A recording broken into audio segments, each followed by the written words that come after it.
You gonna do the theme song or? Hello? Can you hear me? Yeah, I can hear you. I didn't even know if we were gonna do a theme song or not. But nope. Yeah, it's going. Oh, okay.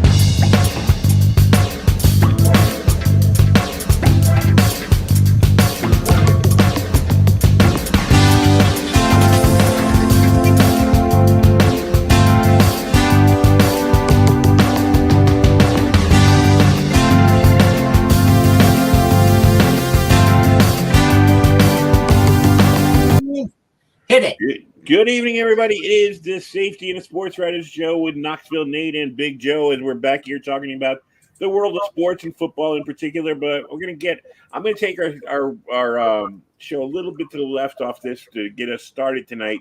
A couple of subjects, and I hope Nate's ready for them. First of all, I don't know. You're lucky because there's no baseball down where you are normally, and I am so sick of the strike talk already, and whatever this lockout, whatever.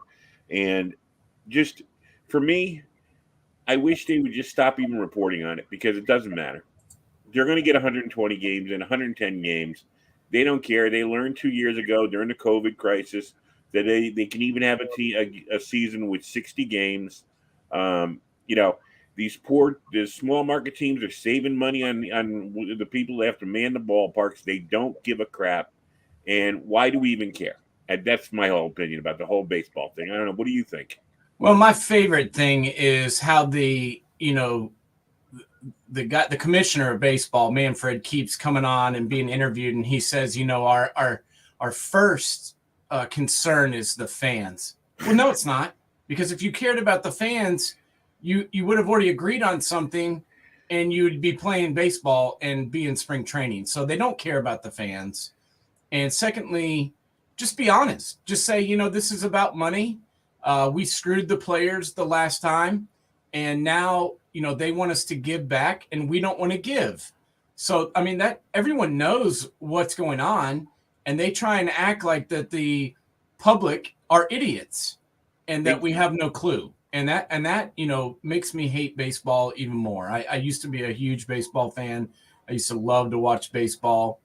But, my first rub was when they basically told these guys to take steroids because they wanted to bring people back to the ballparks by the home runs. And then they outcasted the guys that hit the home runs. And, that was my first strike. And now, it seems to me, it just keeps getting worse. And you'd think that if you were a sport that was trending downwards, you would try and do things to, adore the fans to you.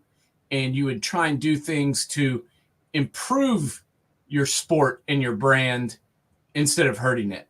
But, what do I know? Well, and they do nothing for the fans, especially around here. If you are a Yankee or Met fan, don't even talk about the fans. I don't care who they stand up there and they say we have the greatest fans in the world.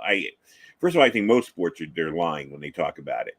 But secondly, when you sit there and people have to pay as much as their rent to go see one game, it's ridiculous. It just drives me crazy. It's cheaper for me as a Met fan to go down and get a hotel room in Pittsburgh and get a better seat to see the Mets on the road than to sit here and try and get a ticket at Citi Field. So, anytime they talk about fans, I don't believe them anymore. They stopped caring about fans years ago. These players can't relate to the fans, especially the owners can't relate to the fans. And like I said, if you're in Pittsburgh or Kansas City and you're getting part of that ESPN or Fox contract, you don't care if the guys are in the stands or anything, or you're selling a hot dog and a beer to somebody. You're getting billions of dollars for staying home. You're making more money because you don't have to pay the people that sell the hot dogs. So it's ridiculous. And like I said, the season's too long to begin with. It already is too long. And like you said, they're just driving fans away, and it's nuts. And it's just, even the money they're talking about is ridiculous. Anybody making $40 million a year for playing baseball is ridiculous. And I'm just sick of it. I'm just sick of it. But the worst thing is, as every sports junkie, they'll come back and I'll watch it. By August, I'll be watching it again. Yes, and that's the problem. The difference, though, with we keep coming back, and they know that about us, and they've got us. And We're never going to win this argument they don't have because me. we're not even in the fight. They don't have me. I've focused all my I see your attention screen's going on. round and round and round. I don't know if you're on or off. We're having a little technical difficulty tonight. Nate, can you hear me? Because I can't see you. I can hear you, and I can see you. All right, well, I'm going to keep going on because Nate's not here. I am here. One thing I saw on the news today, well, first of all, one thing I saw in the news, with the fact that we're getting into Duke, Coach Krzyzewski's last night, and if you guys haven't been doing this, check out what's called the tournament. It's in the ACC network if you can get it, and it is a replay of all the great ACC tournaments. They take you year by year for every year that they've had an ACC tournament. If you really want to see a history of college basketball and the royalty of college basketball, check this out because it takes you from Everett Case up through Coach K.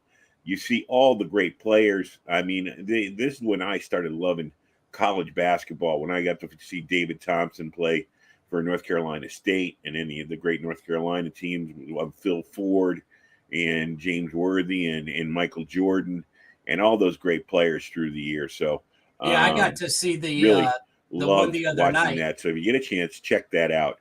Waiting for Nate to get back on here. I'm going to keep talking. I'm Nate, here. If you hear me, just chime right in so I can see you. I'm here. I can't see you. I can see Anyways, you, and I can hear with you. the fact that Coach K is coming down to his last regular season game and then on to the tournament, of course, he will be in. They took him, I guess they put together a list of his greatest players, which Christian Laettner sits at the top. And I don't think anybody would argue with that, with the fact that Laettner, love him, hate him. Most people hate him, especially if he come from this area where he kind of haunted UConn for a bunch of years. We got Nate back. I was there the whole time, buddy. All right. Yeah, so everyone could see me and everyone could hear me except you. Oh, okay. See, if you see Bradford there, he says we can see and hear Nate.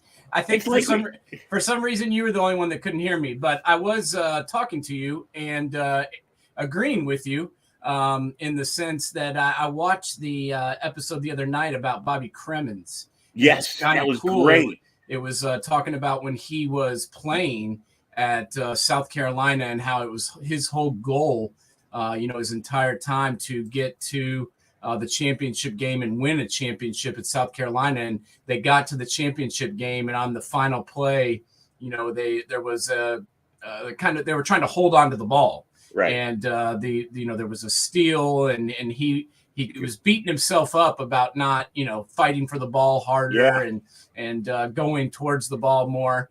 And, he said it really broke him. And, after his career, when he started coaching, he really wanted to get back and win a title as a coach. And, his style of coaching, I will always remember, because that's really when I started watching basketball, was when Bobby Cremins took over at Georgia Tech. And I remember I kind of got the tail end of that Mark Price, John Sally era. I didn't really get to see the first year of them, but when I was a little kid, I got to see kind of the second year of that group. And that was a great team. And I really remember too, the team where he had Kenny Anderson and Brian Oliver and Dennis Scott. So it was cool to see Bobby Cremins and see him win a title and get to beat North Carolina, because as a Duke fan, I hate North Carolina. So I love anyone that beats them. Well, the thing about Bobby Cremins is, that's why I became like an ACC in Carolina.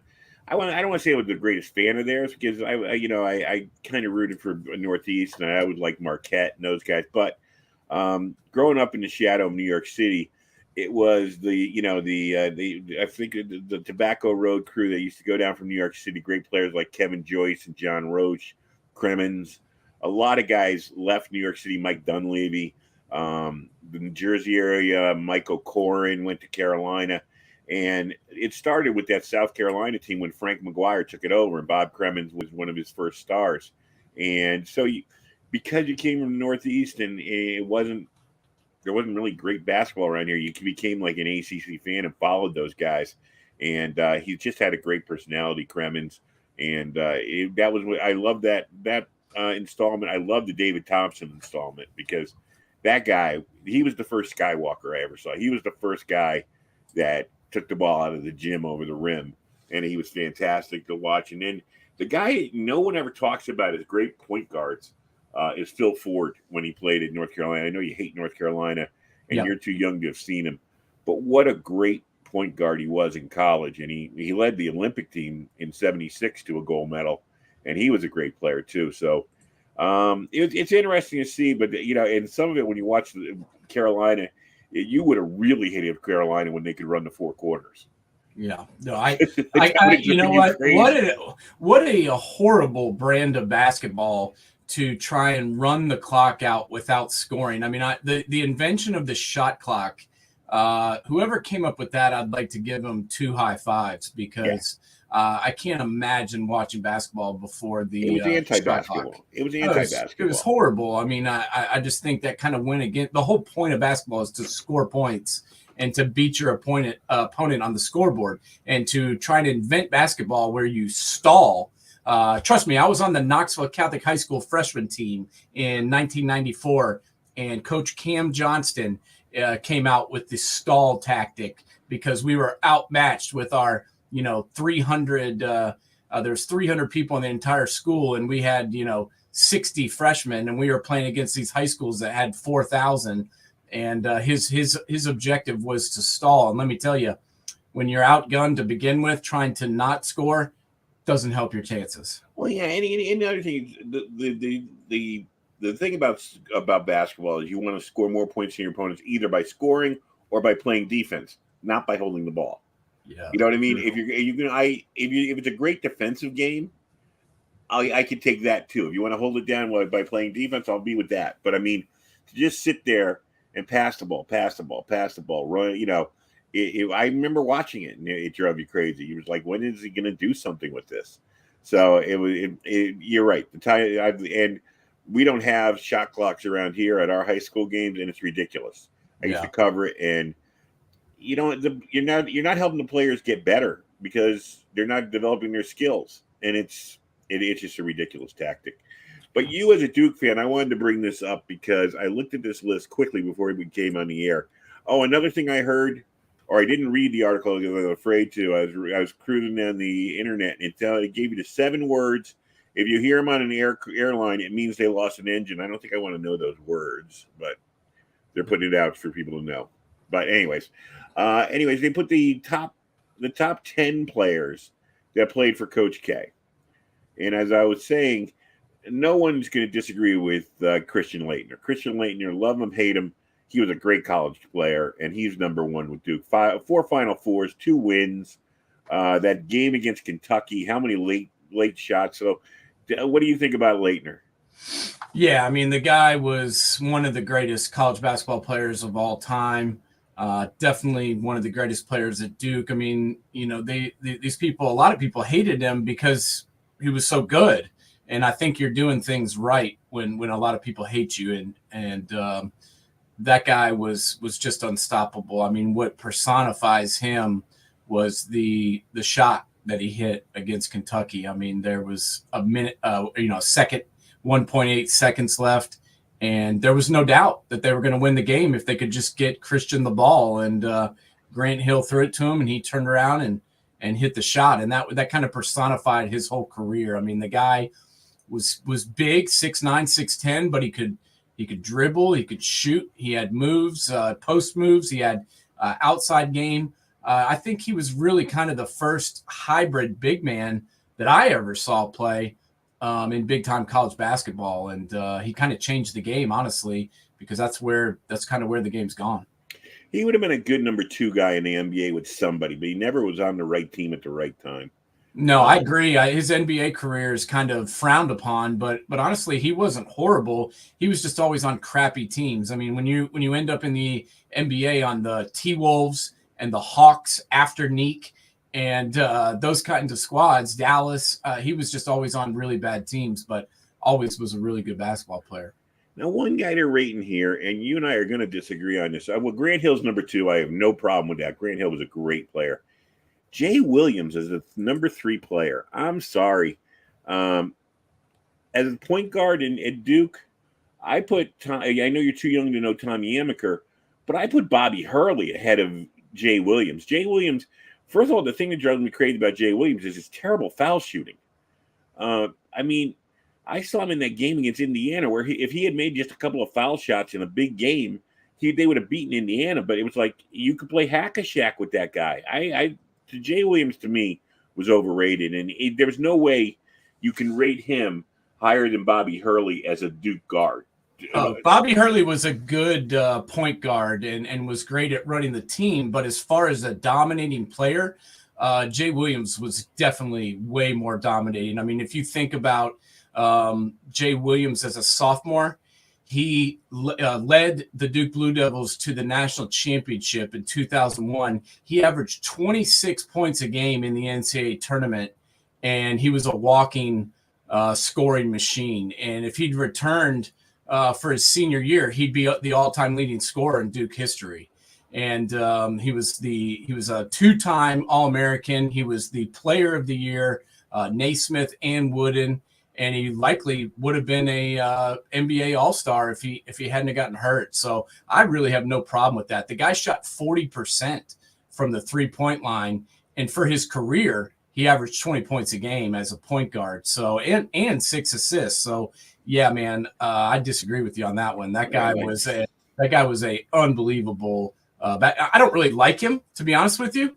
I don't like him as an announcer. He kind of I don't know. I guess his bitterness just comes out of him. And to be honest, I'm not a big fan of the guy. But as far as his game goes, dude was unstoppable and was a hell of a basketball player at Duke. And I put him above Hurley, even though I like Hurley better. He was a better player, more dominant player for sure. And I still say Bobby Hurley, especially, man, you didn't have to worry about him on the line at the end of a game. And then the guy behind him is Zion. I mean, he was dominant 1 year. I'm not going to really go crazy about that. Then they give JJ Redick. I would put JJ Redick above Zion Williamson. I mean, JJ Redick played 4 years at Duke, and he was the leading scorer in 3 of those 4 years. And, had great players around him. It's not like he was a one-man show. JJ Redick played with Sheldon Williams, Lou Aldane, Chris Duhon, all those guys who went to the NBA. And he was a 2-time All-American, 2-time ACC Player of the Year, and he's the all-time scorer. So I would put JJ Redick ahead of Zion just because of his longevity. And another guy, and this is why, as a guy older than you, and like I said, when I became a big basketball fan was the late 70s, early 80s for this.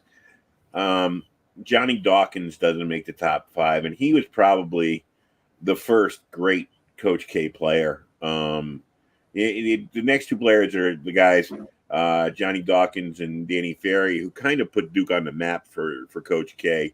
So I kind of, I understand I'm just nitpicking here, but yeah, Danny Ferry was the first player in the Coach K era that was a guy that was recruited by both North Carolina and Duke, and he chose Duke. Right. And this was a guy who, most of the time Duke didn't get these kind of guys, these guys that were the number one player in the country. He was the first one. And Danny Ferry kind of paved the way for, I said Christian Laettner was the guy that kind of did it. But, honestly, Danny Ferry was a guy that was a big low post scorer that could also shoot. So he kind of changed the game too. And he was amazing and helped, really Coach K put Duke on the map. And what I liked about, the story of Coach K was, there was a lot of people that didn't want him to be hired in the first place. No. And after he struggled, and after he struggled for the first, 3 seasons, honestly,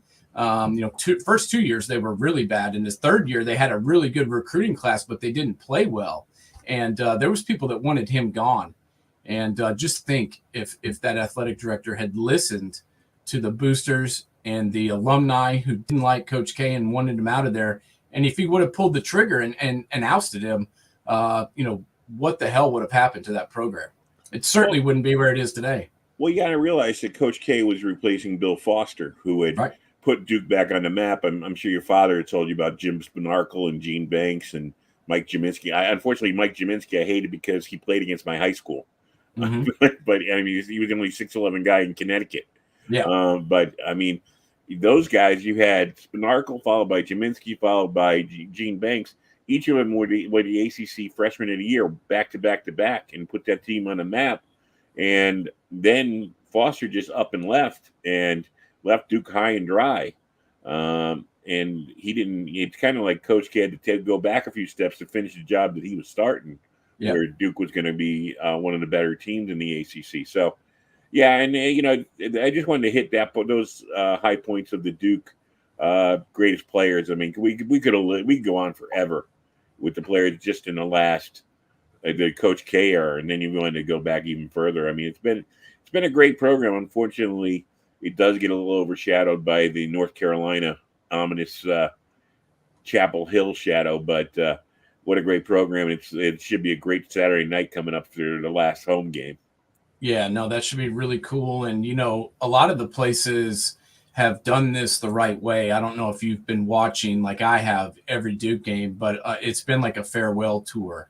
And a lot of places have honored him, before the game or at halftime or after the game, and just made it really classy. The only place that didn't was the aforementioned Tar Heels, who not only embarrassed themselves in the game by getting their asses kicked by 20 plus points when we didn't really even play that well, but then started the FU chant, or the F Coach K chant, to cap off the embarrassment that has become Tar Heel basketball. So, instead of honoring the guy who's been nothing but class for 40 plus years, they embarrassed themselves on the court and in the stands, which I would, have thought nothing less from the Tar Heel and the Tar Heel faithful.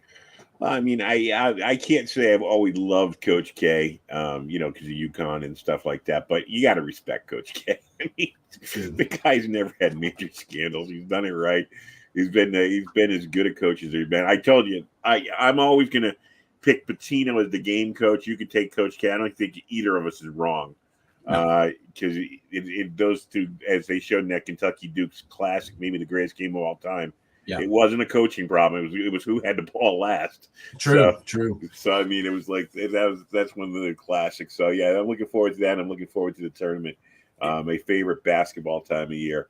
No, me too. I love the first two rounds the best. That's what I'm looking forward to the most. Those big time upsets, those smaller time programs that come out and beat big time programs. And it seems to me it happens more these days because instead of the blue bloods having these juniors and seniors that have played at Duke for 4 years or played at Kentucky for 4 years, a lot of those programs now, they have these one and dones where these guys have never played in the NCAA tournament before. So that to me is why you see more of these schools getting knocked off early.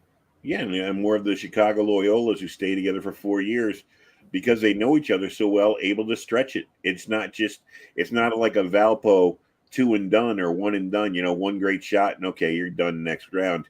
That's why I think it's going to be interesting to see if Pitino can do something with Iona if he gets into the tournament. I mean, the rumors around here is that he's going to Maryland if the job opens up, even though he came out today and gave what is something that they all say, no, I'm not leaving. I hope he's true. I hope he's right this time. I hope he understands that, his legacy is safe, and it'd be nice for him to bring some life to basketball around here. We need something. I know it's hard because of COVID to see how much he could affect the MAC because you can't go to half the games, half the times, or you're getting canceled, whatever else. But it would be nice for him to stick around and finish the job at Iona and turn that program and maybe give some life to this conference because, you're lucky. You're down in the middle of SEC country. You get to go to the Duke. Up here, I mean, there is just outside the Ivy League, there's just no college stuff to see. And it's just a pain in the butt. It's just with since St. John's has kind of gone the other way and since Connecticut has fallen off, there's really not the hoopla that used to be. I mean, the one team that's kind of come back a little bit is, the Providence team that me and you talked about before. But, you got Villanova, but that's kind of in Philadelphia. That's kind of removed from the city. Seton Hall tiptoes around it, but there's something about Seton Hall because they're really Jersey. You need St. John's, you need UConn. I mean, I'm a Connecticut guy. I mean, I still love going to Fordham games, but I mean, the thing is that you just the Coach Pitino sitting here in the middle of Westchester County with a chance to bring national attention.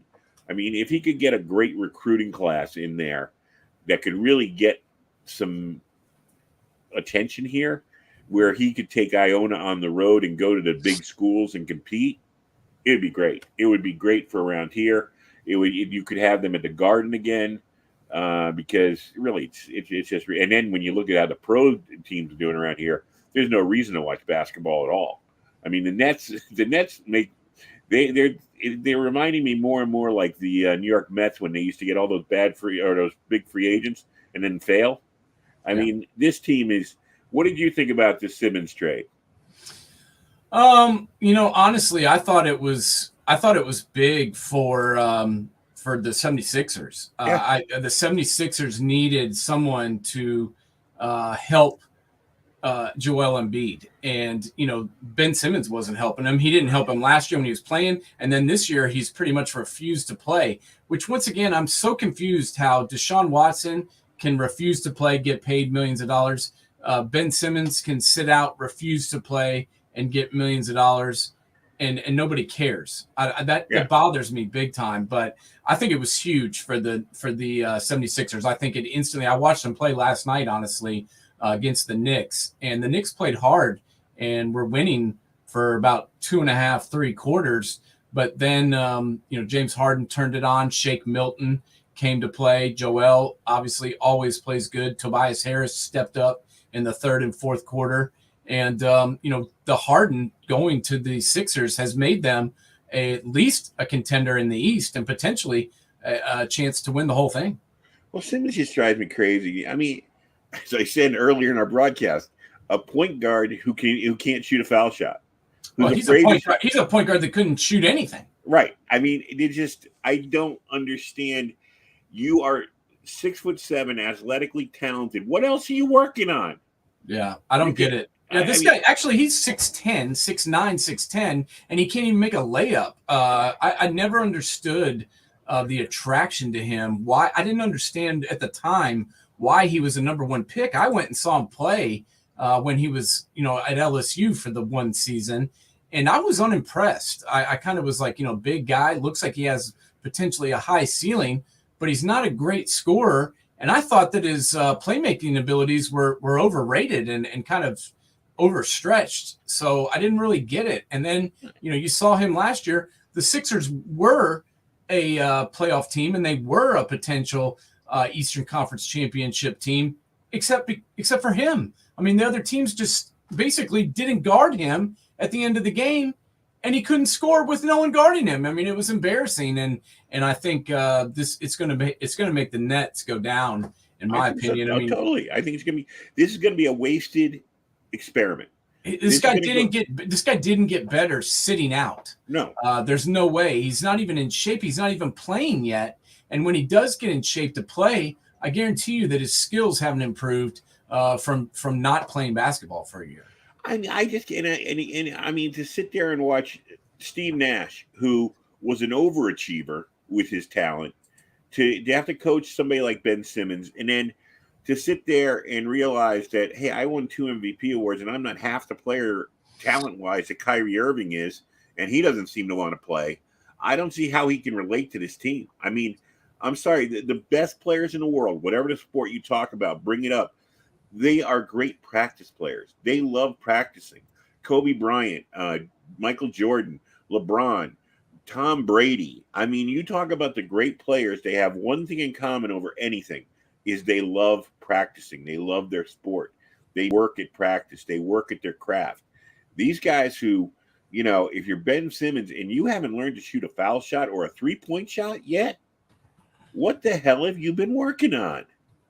Yeah, I mean, it's embarrassing. And honestly, like I said, I think it's embarrassing to me to sit there and watch the guy essentially get rewarded and get what he wants for throwing a tantrum. I mean, I don't understand that. I mean, he shouldn't have gotten paid because he was sitting out, and he shouldn't get rewarded and get what he wants for being a jerk. And the Nets are just a joke. I mean, they're barely a 500 team, and they've got, they had at the time 3 of the greatest players in the league, and they can't even, be above 500. And I actually feel bad for Steve Nash. I know that, when it came out and they announced him as a coach, I didn't really agree with the hire. No. But honestly, at this point, I feel bad for him, as it's a joke, man. I mean, you got one guy that refuses to get his vaccine and is making $38 million to play in about a third of the games. And then you got another guy who, the team traded for, and he's not even in shape to play. They're not doing him any favors there. That's for sure. No, it's ridiculous. And now we'll switch back to the NFL. And I don't know if you've been watching all the stuff I hear, but I was watching NFL religiously last year. You and I, we do broadcasts about NFL all year long. I must have missed something. And I'm if I did, please, I wish you were closer because you could slap me, because I must have missed how and what he did to make Mitchell Trubisky the greatest quarterback on the market right now. He's being rumored to be he threw 8 passes last year, 1 interception, no touchdowns. And I hear him mentioned in Pittsburgh, in New York, everywhere, as being everybody should give this guy a second chance. How did he become better by not playing? I can answer that for you. There is 32 NFL teams. There's about 12 of them that don't have a quarterback. And so they're grasping at straws. There's no quarterbacks in the draft, in my opinion, that are ready to play. I mean, I Malik Willis, I kind of like his talent. I think he could potentially, be a guy that could start one day in this league. But other than that, I don't think there's really a guy that's a first round draft pick.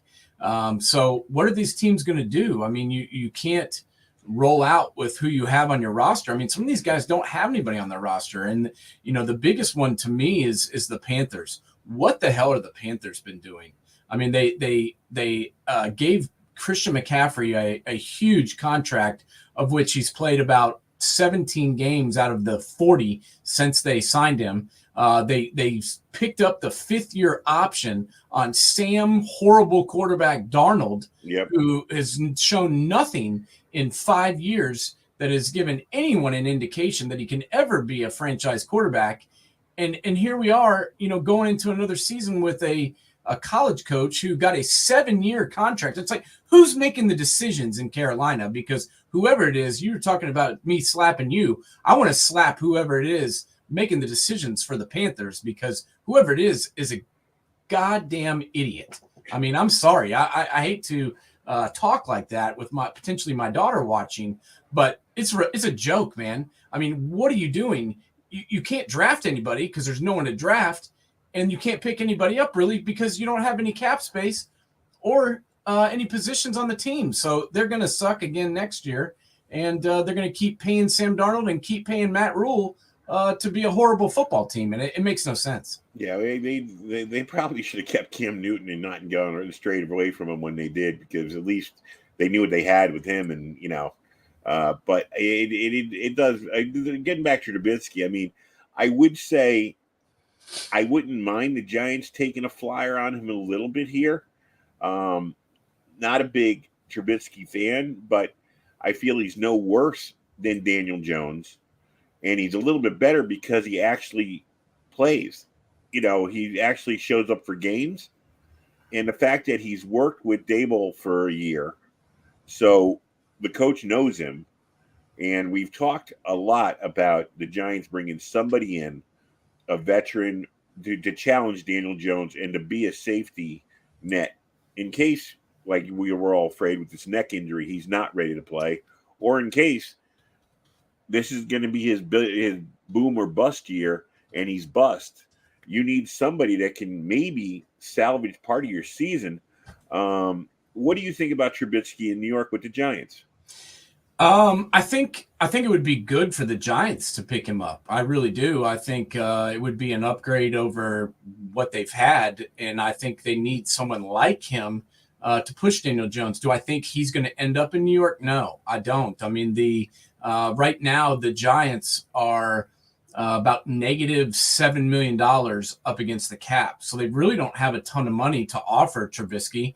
And I think he wants to go somewhere where he's at least given an opportunity to start. And I don't think they're going to give anyone who comes in there an opportunity to start over Daniel Jones, unless, of course, he can't play because of injury. So I think I think he would like to go potentially where Daboll is, but I just don't see him going to New York where they don't have the money to give to him, and he's going to have opportunities elsewhere to be the starter from day one, where he probably won't in New York City.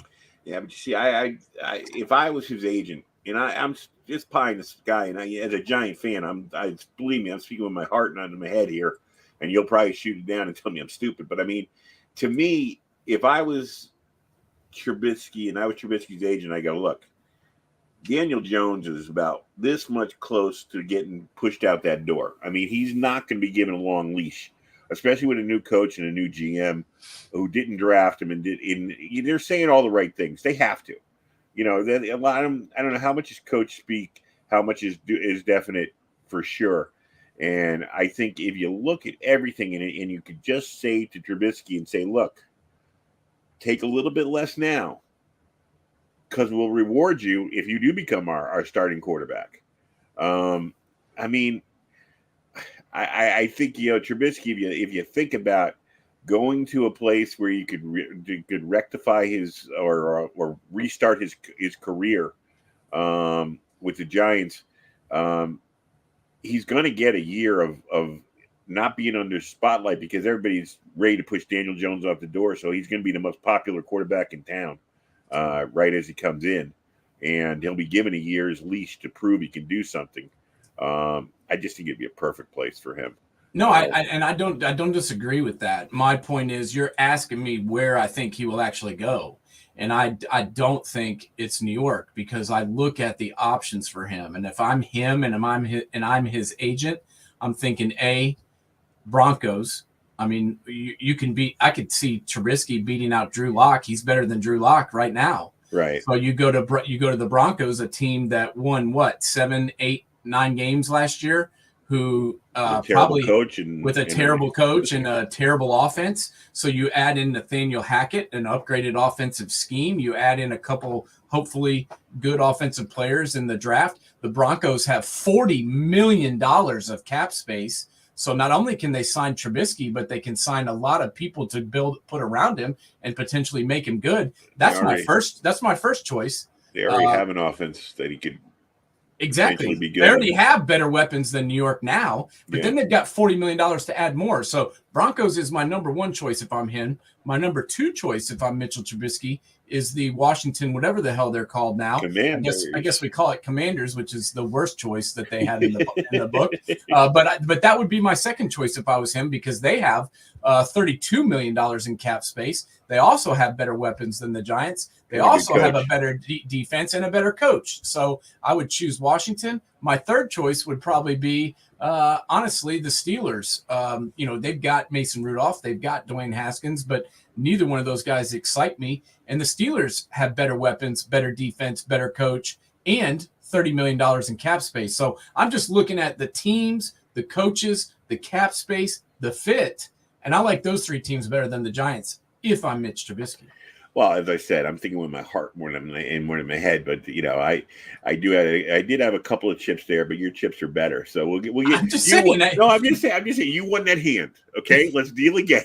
If I'm Mitch Trubisky, I want money. I want an opportunity to start, and I want an opportunity to look good on a good team with a good coach and a good players around me. Think about where he was before in Chicago. He had a crap coach. He had crap players around him, and he failed. So I want to set myself up for success. And the thing about Trubisky, to be fair, I mean, the worst thing about Trubisky is everybody's going to always look at, well, you could have had Patrick Mahomes. Yeah. and Deshaun Watson. And nobody was talking about it. You know what I mean? Deshaun Watson, everybody knew, but nobody was really jumping up and down about Pat Mahomes at the time. I mean, I don't care what anybody says. I didn't hear a lot of Pat Mahomes thing, and for shame of everybody for not knowing that. But I mean, Trubisky, if you do want to give one thing, he did lead that Bears team to a playoff. I mean, it's even with the crap he had to play with, he had some success. So I mean, Trubisky is always going to be, he's the third guy in that draft, because he's not as talented as the other two, but he drafted higher than those guys. So he's always going to be looked at as a mistake, and it's unfortunate for him with that. Who do you think? Okay, who can the Giants afford? Who can they get in there? Because they need something whether it be Bridgewater. I know Bridgewater's a little long in the tooth. You're not going to be able to build around him, but he is a competent professional quarterback. I like Bridgewater. I wouldn't mind him. Who do you think legitimately is a good choice possibility for the Giants?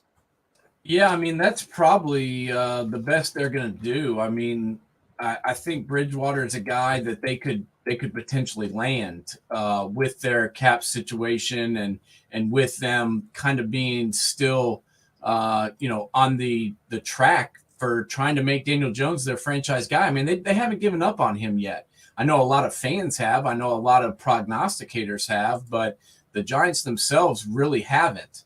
And so I think that's probably one of their best options. I mean, who else are they going to get? Are they going to go out and get Jameis Winston? Probably not. They don't have the money. I don't think they believe in him enough. The other guy that I look at is someone we talked about before, and that's Mariota. But I don't know whether they're going to be in the Mariota business. I just think somebody else may be willing to pay him more. But that's really, as far as the free agent market that I'm looking at, Bridgewater and Mariota are probably the two guys that are veterans that could come in and push Daniel Jones and potentially start in case he's hurt. And that's, neither one of those guys, knock my skirt off. Right. But, I think they'd be a good solid option. They're definitely an upgrade over what they had last year, as that was an absolute joke. Let's stick with the Giants. I'm going to stick with the Giants a little bit here because I'm a Giant fan. I want to get into it. We didn't touch on them a lot this year. They were kind of an embarrassment for me personally. There wasn't a lot of things to talk about. But, just so you fans out there know, we're going to start next week where we're going to start building towards our NFL draft by breaking down each division and starting with the AFC East next week, looking at the teams individually, the 4 teams, what they need, what we think about them, where they are, and who we think they should be looking at in the draft. So that's something to look forward to over the next 8 weeks as we get ready for the NFL draft. But I'm going to jump a little bit on the Giants here because there's a lot of rumors going around. And one of the ones we hear this week biggest is Saquon Barkley being on the trade market, even talking about trading him to the Chiefs. Is it too early to give up on Saquon Barkley if you're the Giants? And legitimately, what do you think you could get back for him, considering that so far in his career, outside of his first year, he's injury prone? Yeah, I mean, I've heard all this talk about trading Saquon Barkley, but every time I think about it, I think, what are you going to get for him? I mean, who the hell wants a very, very expensive, broke down running back? I mean, this guy has not been durable. I mean, that's the one thing that you can say, about Derrick Henry. I mean, yeah, he missed a few games last year with the foot, but other than that, he's been durable throughout his career. And that's a guy that I wouldn't mind paying or trading for. But, he's definitely got a lot of carries. But Saquon's a guy who hasn't been able to stay on the field. And he's a dude that has shown, some explosiveness and shown that he can be a good pro running back when healthy and when on the field. But he hasn't been available. And that concerns me. So it's not like you're going to get a first-round draft pick for this guy. You're definitely not. Could you potentially get some players that guys are trying to get rid of? Maybe. But, I just don't see why you would want to get rid of him in the first place when you're struggling for weapons already.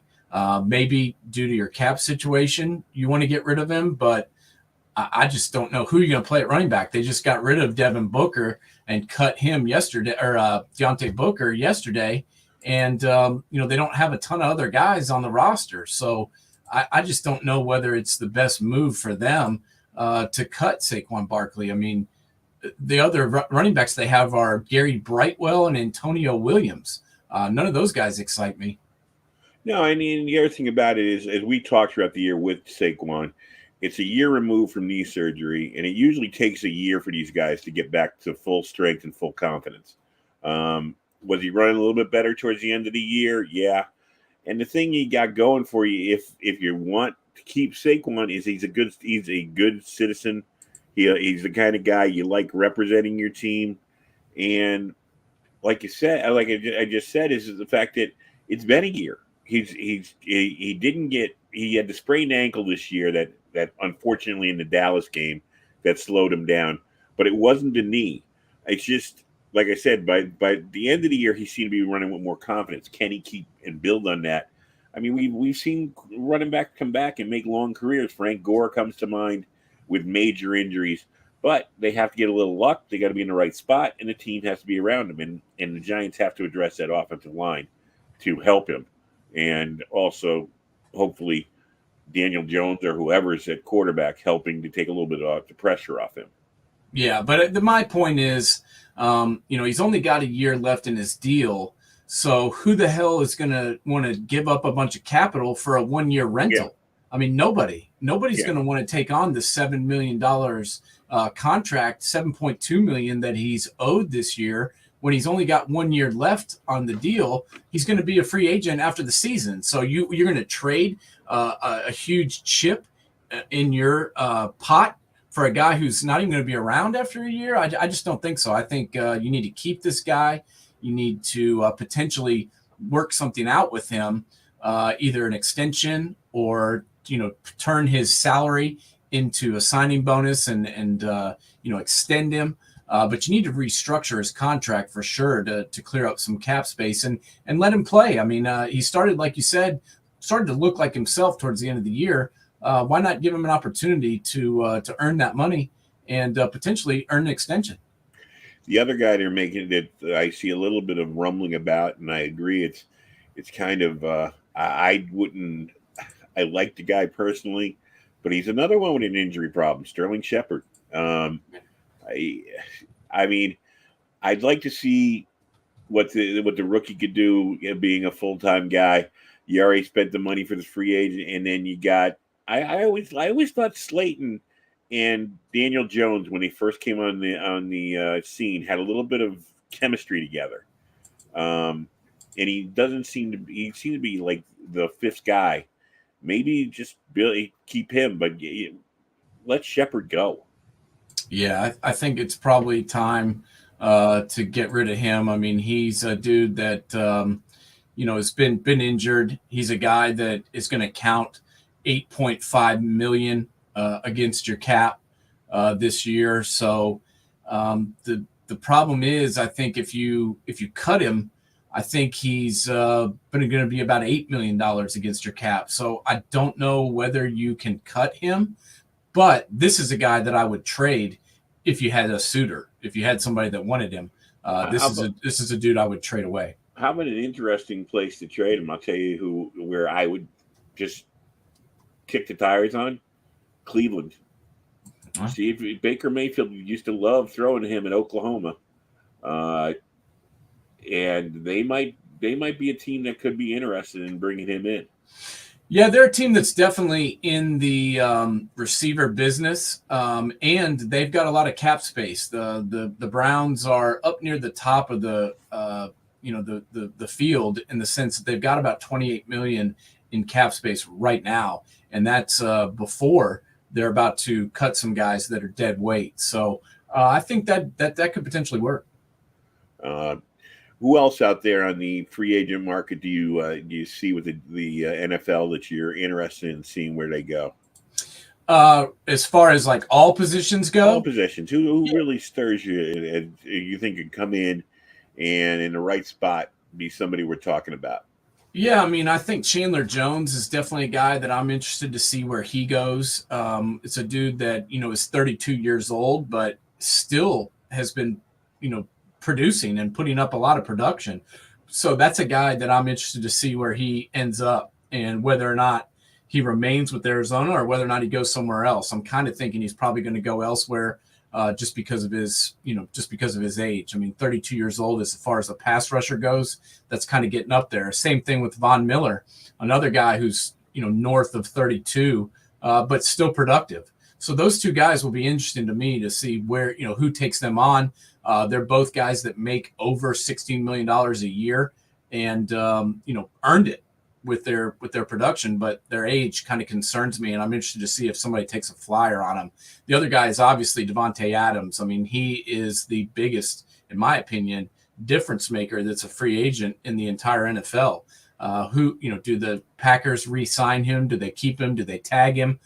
I don't know, but they don't really have the cap space to tag him and then, count $20 million against the cap. I mean, they really don't have the ability to do that. So I know they want to work out a long-term deal with him. It's just, does he want to be there?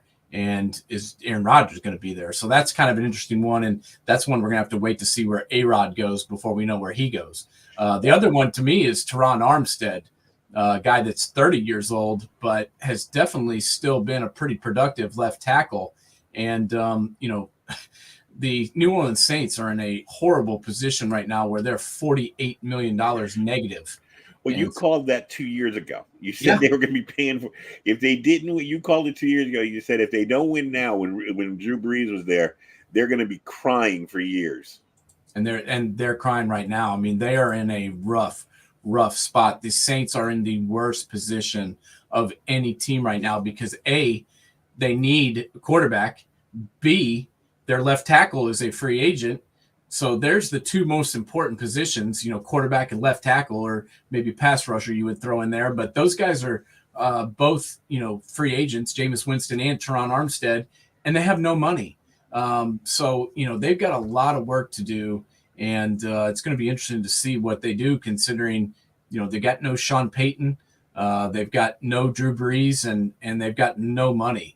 So they mortgaged their future a long time ago, and the time to pay the pipers come up, and it's going to be very difficult for them to even get under the cap, much less sign any of these guys that they need.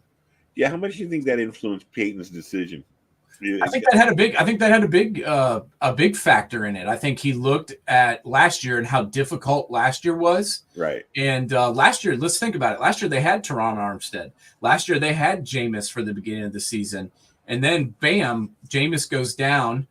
They've got Trevor Simeon's ass out there. They've got Ian Book out there. I mean, they've got Taysom Hill with broken finger out there. I mean, he went through 4 quarterbacks. They went through, their best wide receiver sitting out the entire season after getting surgery right before the year started. And hell, he still almost took him to the playoffs. And I think he saw the writing on the wall that this wasn't going to get easier. And I really wasn't shocked when he retired or resigned or what have you, especially since now it's rumored he's going to get Troy Aikman's job at Fox. Yeah, but how much the money Aikman got? Yeah, well, that's what I'm saying. Now Peyton's going to get, what did Troy get? What was his number? Was it 40? I forgot. What I don't know. I'm talking about per year. Yeah. What's his name? Tony Romo got $17 million for a year. And per year, and I'm guessing Sean Payton will get at least $15 million, and he doesn't have to coach one game or put together one game plan or try and get anybody under the salary cap. So I think it's going to be a lot less stressful for him. And all John Madden got was a cruiser. That seems not fair. As we're wrapping up, one thing I wanted to cover, and I didn't put it down in my notes, but Kyler Murray.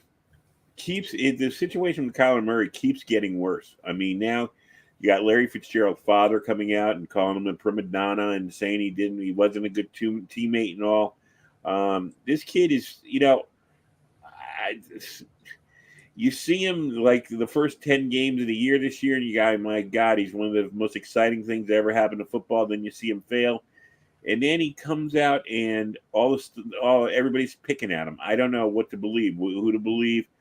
We do have a lot of talking heads now who like to create headlines where there aren't any, but he doesn't seem to do himself any favors with some of the stuff he does. What do you think about Kyler Murray and where his reputation and where his future is? Yeah, I mean, honestly, what has he done? I mean, supposedly he deleted some stuff off Instagram. That I could care less about that. I don't even have an Instagram account that I look at, so don't care. He potentially wants money. Okay, so does every other NFL player.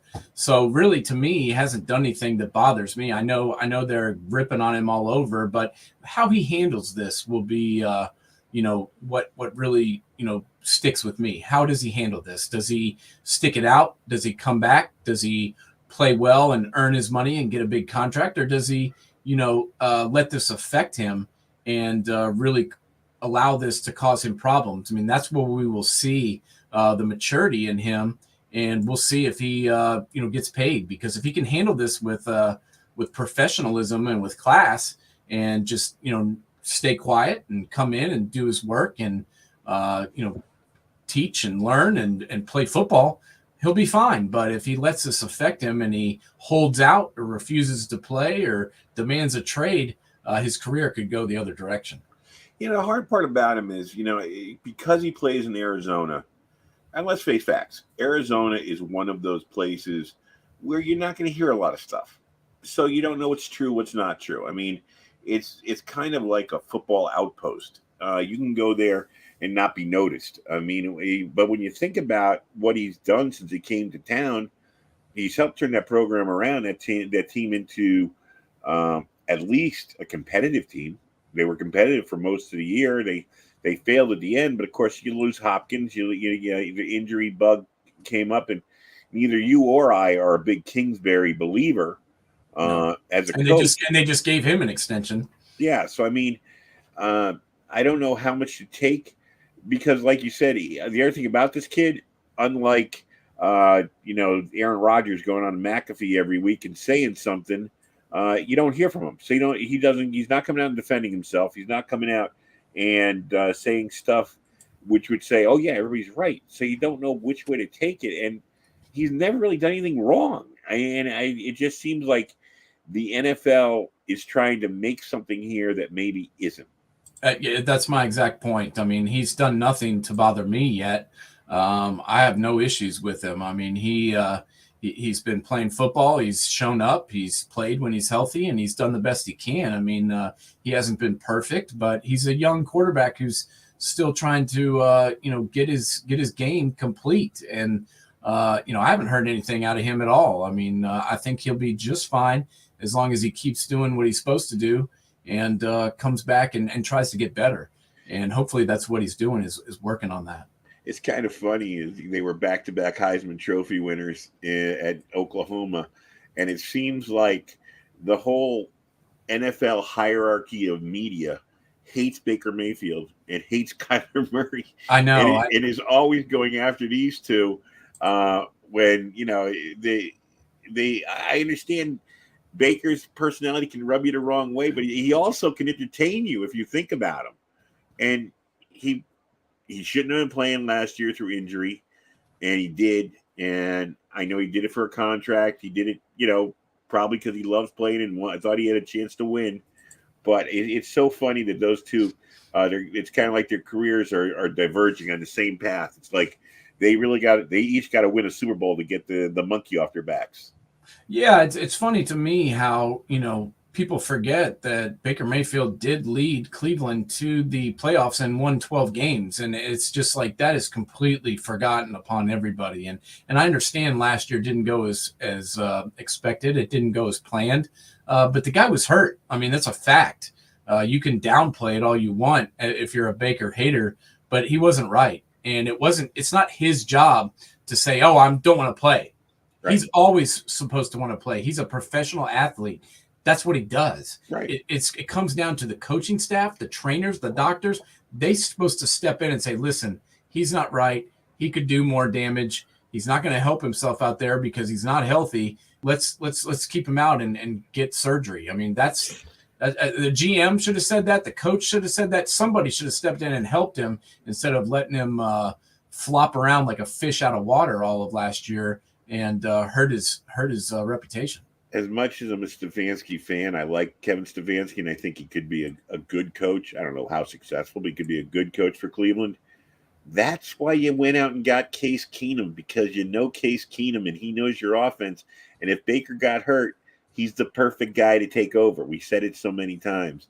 But, anyways, we'll come down to the end of our broadcast. Like I said, everybody tune in next week. We are going to break down and start our draft, our road to the draft, and figure out in the AFC East who's in the best shape. I guess I hear that, I don't know if you heard the rumblings today, Rob Gronkowski to Buffalo. That's what they're saying. We'll see if that happens. Apparently, he's from New York, and they really want him. It just depends if Rob Gronk wants to play, and if they can work something out contractually. The question to me is, can they afford him? I mean, the Bills right now are about $8 million in the red, so they're going to have to make some moves. They're going to have to go to Stephon Diggs. They may have to go to Josh Allen. They're going to have to go to some of their bigger money guys and try and turn their salary into signing bonus. And if they can do that, potentially they can bring him in. I think he would help them tremendously. Think about that. Dawson Knox and Gronkowski as your two tight ends. I mean, I think that would be huge for them. And I think it would definitely help their cause. Oh, my. Can you imagine him down around the end zone? I mean, with the way he operates in the end zone, and then you got Josh Allen's running ability. Where do you go? Where do you cover? You're stuck. So, I mean, yeah, we'll get into that really in depth next week because, like I said, we're breaking down the division and who knows what's going to happen. And who knows, Rob is one of those guys who, I don't know, sometimes I don't think it's the money issue with him. I think he's comfortable. He knows he's going to make money wherever he goes. He'll make it as an analyst, an actor, whatever. Money seems to fall to him. So I think he's the kind of guy who maybe won't hold them up for much money. Yeah, I mean, but he's going to want to get paid. I mean, they're $8 million in the negative right now. So right now, as of today, they can give him nothing. So they're not going to play. It's not going to play for free, even though he could live in his mom's house. This is true, and the guy apparently has never spent any of his salary. So there you go. But I still don't think he's playing for free. So they need to figure out some things, but they'll figure it out. They've got a really good GM up there in Billy Bean, and he knows what he's doing. So they'll get under the cap. Just can they get far enough underneath it to pay him? We'll see. But I think that would be a great place for him to go and potentially win another Super Bowl. And I think it'd be great for the Bills to add him as well to their offense. Buy him a wings joint. You could have Gronk's wings. Well, it's not like he doesn't make money. He's on the every damn commercial trying to get his USAA insurance. Yeah, not exactly the greatest actor in the world. No, he always, in case you haven't noticed, he always plays himself. Yeah. And I think that's really the only guy he can play. But, good for him. I think he, to me, it looks like he's got some game left. I mean, I think he's got some years left. Especially in, like you said, with Knox up in Buffalo, where he doesn't have to be out there, every play. He'll be a third down, fourth, or a second and third down specialist, third and long yard guy. He doesn't have to be in there banging his body as a blocker on every play. But down on the goal line, he's a real good guy to have as that outside man on the blocking. Yeah, no, I agree. I think this is a guy that could really, really help him, and he's a free agent, so he can go wherever he wants. Well, everybody, we're going to tune out now. Remember, next week we're going to break down the AFC East as we start looking towards our draft. And remember, March Madness is upon us. The best time for basketball starts next week with the tournaments, the conference tournaments, and then we'll be on to March Madness. So a lot of good things going on. Everybody enjoy the weekend, and we'll see you next week. Oh, wait, man coverage. Yep, we've got a big show coming up this Sunday. We are going to have one of the first families of college football. Donnie Dalton, a former starter for the Minnesota Golden Gophers, who now has two sons that are playing college football. One of them, Donovan Dalton, is played 4 years, at Hawaii, and is in the portal as we speak. Maybe he'll announce on our show where he's headed. And was a starter for the Hawaii football team. And then his little brother is in the running to be a starter next year as a defensive tackle for the San Diego State Aztecs. So two kids that are out in the West Coast playing ball, originally from Minnesota, in the James Bonneville clan. So we're going to be real excited. We're going to have the dad. We're going to have both the sons. And we're going to talk to them on Sunday. And we're really excited to talk to an entire college football family. And then the week after that, we've got already lined up a guest, Andre Griffin, former running back for Ohio State. May have heard of his dad, Archie Griffin, who won 2 Heisman trophies. So we're going to have Andre on. Maybe his dad will show up too. I don't know, but we'll definitely have Andre the week after. So 2 good shows coming up in man coverage. And Archie's brother Ray played safety on those teams. This is also true. So just a little and Griffin family. They played for the Bengals together as well. Yeah. So, and remember, on Wednesday nights, I appear doing trivia at the Bank House in Norwalk. So come on down, eat, drink, be merry, and show me how smart you are. We are there from 7 to 9 every Wednesday night. And we will be back on Thursday with the Safety and Sportswriter. Everybody have a great weekend. And let's see if Coach K can go out with a victory over North Carolina this weekend. I sure hope so. But regardless, one of the greatest coaches of all time and a great man. And God, I love him. I hope he has a great rest of his career and a hell of a tournament to go out in style. All right, everybody. Have a good night. Adios.